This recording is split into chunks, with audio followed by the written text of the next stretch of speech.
Welcome to Family Gamer TV. We're here at PlayFusion and we've been looking at this new game, Lightseekers. Lots to say about it, but one of the things is how these characters have evolved. We've got Nick Cooper, producer on Lightseekers, so I understand some of your handiwork on the table here. Well, we hope so. So, yeah, we've got the Mari and we've got the Tyrax here. So these are our two of our races that are going to be in the game, and yeah, we just want to chat you through a little bit of the evolution, where we started with these guys a little over a year ago, and where we are now with our finished products. It's nice to see not only the finished product we got here at either end, but also they've changed a lot as you've gone through. So maybe you could talk us through how you get from here to here. Sure. So straight out of the gate, we have the Mari here. They've been through some name changes as well. So these are the Mari. So the original idea for this is all rooted in gameplay. For us, that's where it all started. So we wanted to be producing a game with lots of depth, and to start with that, you've got to have a lot of magic and a lot of different elements to it. So that's where the different elements of these comes in. So the Mari are storm based, so they have control over the elements of water and air and lightning. So that's where the whole theme of the Mari comes in. So you start seeing sort of elements of shells and and the aquamarine that you see in the later versions all comes through. So they're very much based on Polynesian sea spirits from a very long time ago, and so that was the original genesis of the idea. So when you move on to the sort of the next generation, and obviously it's quite a jump visually, so you're into a significant amount of more detail. So in a game where normally we would handle a lot of these things with textures, so all your depth you would handle with textures, here you really have to cut in, you have to define the model, so actually picking out all of the individual bits of the model. These guys, and this is massive. I was going to say we've gone through a few height changes. So some of them were because, again, when you're looking at something on screen, it's nice and easy, and then you sort of send a first computer-aided design off to someone, and it comes back and they go, "Hey, we printed your thing, and it's this size." So yeah, that was something that got changed over time. But also these guys, in fact, this one is a one we printed here. So you've talked about the sort of the pressure on balancing how much the toys will cost, and obviously there's a lot of tech in these toys as well. Are you having to take shortcuts in terms of what you'd like to do aesthetically on the toy to accommodate the tech at the price you want to hit? Sure. I mean, there's always going to be compromises, either from your manufacturer's point of view, or the amount of paint on it, or from a model point of view. But in general, we are extremely happy with the way that things have worked out. We've been pushing from day one on all of the things that we wanted to get in. We wanted to overspec these toys. We come from a world where we're always able to update the game and do whatever we wanted to do.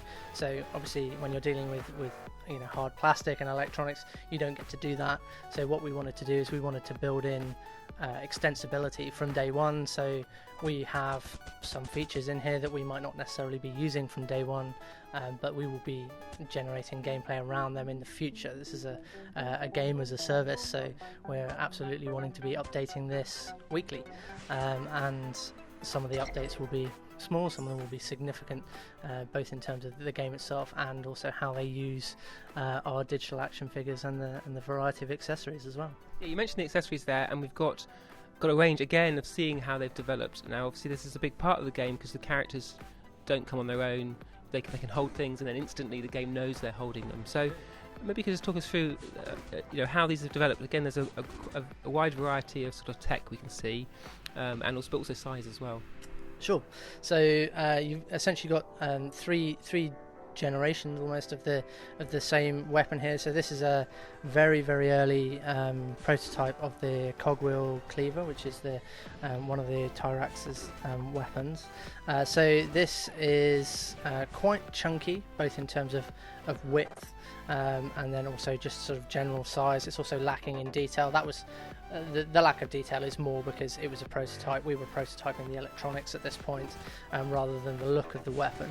So this one has got multiple light points. So this is the first thing that we had, and then we sort of move across to something that's just pretty akin to what the weapon looks like now.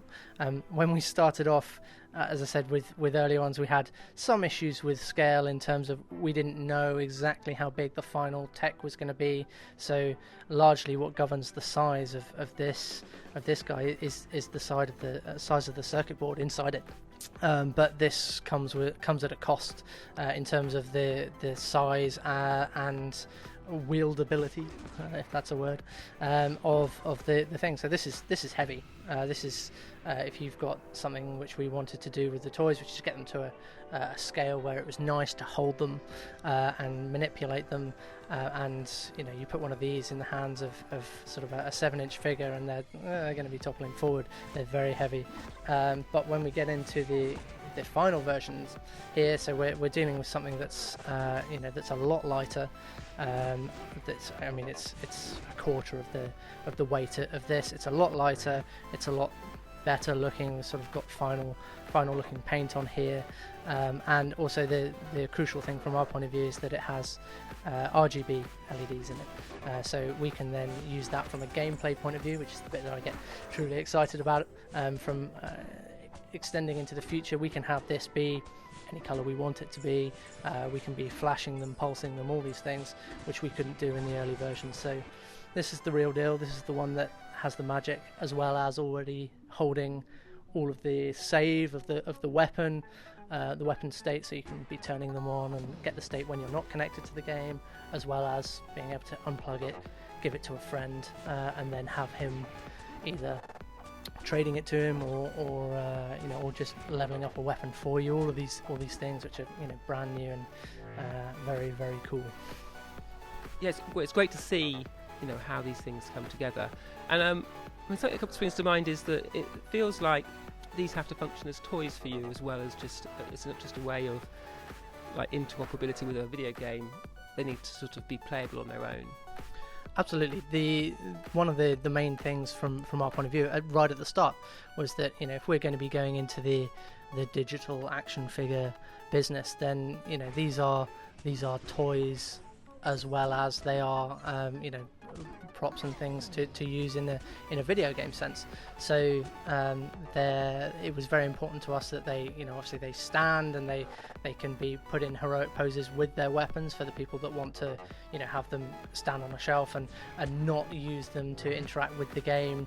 What we do want to do is when somebody puts the game down, these are fully articulated figures that can be picked up and played with as an action figure, as all the action figures that I remember playing with as a kid. I think fair to say probably better looking and a great deal more impressive from a technological standpoint as well. Yeah, I think it'd be hard not to agree actually, so I'm with you on that. But thanks for that behind the scenes look at how this has all come together. Really appreciate it. Thanks a lot. Okay, great, thanks.